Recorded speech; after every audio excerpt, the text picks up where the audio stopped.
이 순방 징크스라고 하죠. 꼭 해외 순방을 앞두고 또 돌아와서 항상 일이 터지는데 김승희 대통령 의전 비서관이 이 자녀의 학교 폭력 의혹으로 어제 결국 사의를 했고 그걸 대해서 용산 대통령실에서 그를 수용을 했습니다. 자, 이 의혹을 처음 제기한 사람 목소리 들어보시죠.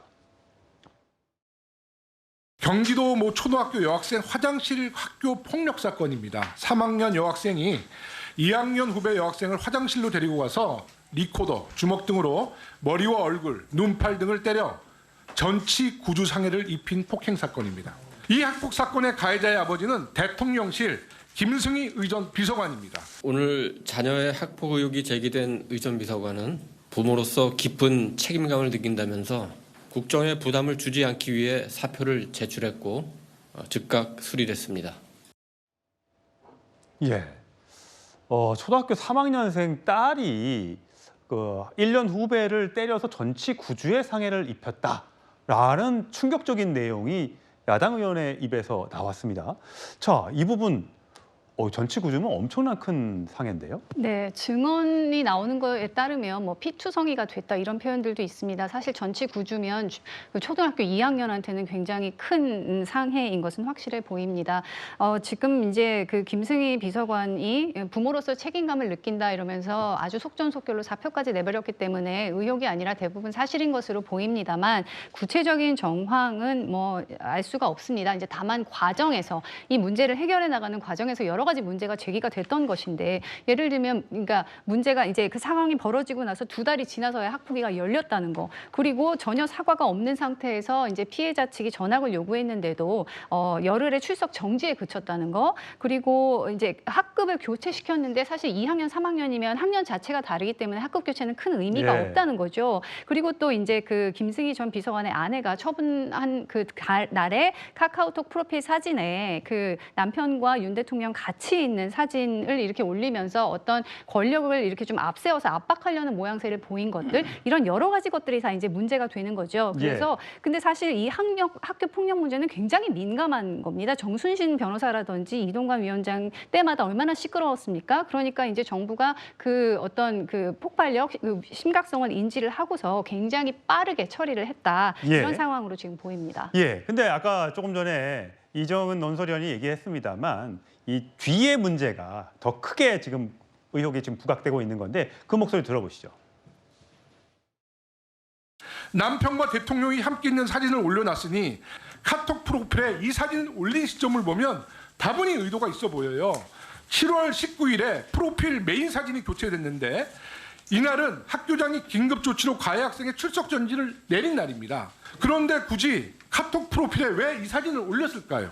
더 적절치 못한 건 그 가해자 어머니의 진술이에요. 아이의 이런 행동을 일종의 사랑의 매라고 생각했다고 기술한 겁니다. 초3이, 초2에게 가한 폭력이 그것도 전치 구주의 상해를 입혔는데 사랑의 매라고 비유한 것은 정말 충격적인 것입니다.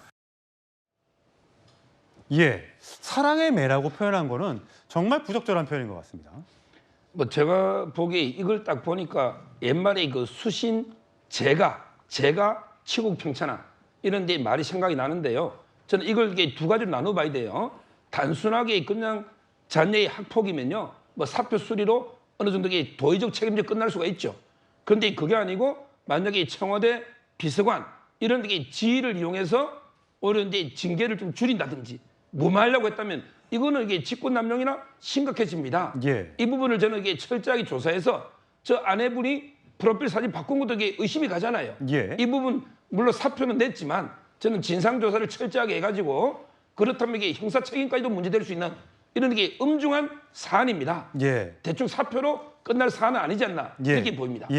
자, 김현정 특보님. 근데 이 비서관이 김건희 여사와 또 친분이 있다는 것 때문에 더더욱 지금 논란이 되고 있다면서요. 네, 그렇죠. 그러니까 처음에 그 선임행정관으로 들어갔잖아요. 그때 당시에도 대학원의 최고위 과정에서 김건희 여사는 동기였다는 사적 채용 관련해서 비판들이 좀 있었고 지난 3월달에 국가안보실장 경질될 때 김일범 이제 외교부 출신의 김일범 그 비서관이 같이 이제 경질될 때 그때 이제 승진을 해가지고 비서관이 됐는데 그때도 이제 한참 대통령실 내에서 권력 투쟁설 이런 것들이 좀 그런 의혹들이 좀 있었거든요. 거기 연루된 그런 사람인데 조금 전에 우리 서정 변호사님께서 아주 정확히 말씀해 주신 것 같아요. 그러니까 이게 뭐냐면 그런 학폭 사건이 벌어졌어요. 7월 달에 벌어졌는데 9월 달에 2달이 지나서 학폭위가 열렸습니다. 그리고 학폭위에서 뭐 학교 교체라든지 아주 그 무의미한 그런 조치들로 이제 손방망이 처벌했는데 중요한 것은 뭐냐면 지금 10월인데 3개월이 지났는데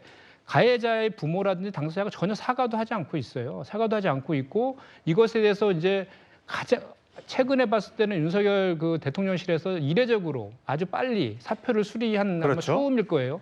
그것도 저는 어떻게 보면 이렇게 권력형 학폭, 은폐 이것을 지금 은폐하려는 그런 그 공직기관 비서관실의 감찰을 무마시키려고 빨리 이렇게 수습하려고 했던 거 아니냐라는 의혹도 있습니다. 그렇기 때문에 조금 전에 말씀하신 것처럼 이것은 그냥 여기서 끝날 것이 아니라 철저하게 진상조사를 해서 그 시시비를 가려야 된다. 그렇지 않으면 이거 2차 가해에 해당될 수도 있다라는 이런 의견을 덧붙여드립니다. 자, 민주당에선 이런 반응이 나왔습니다.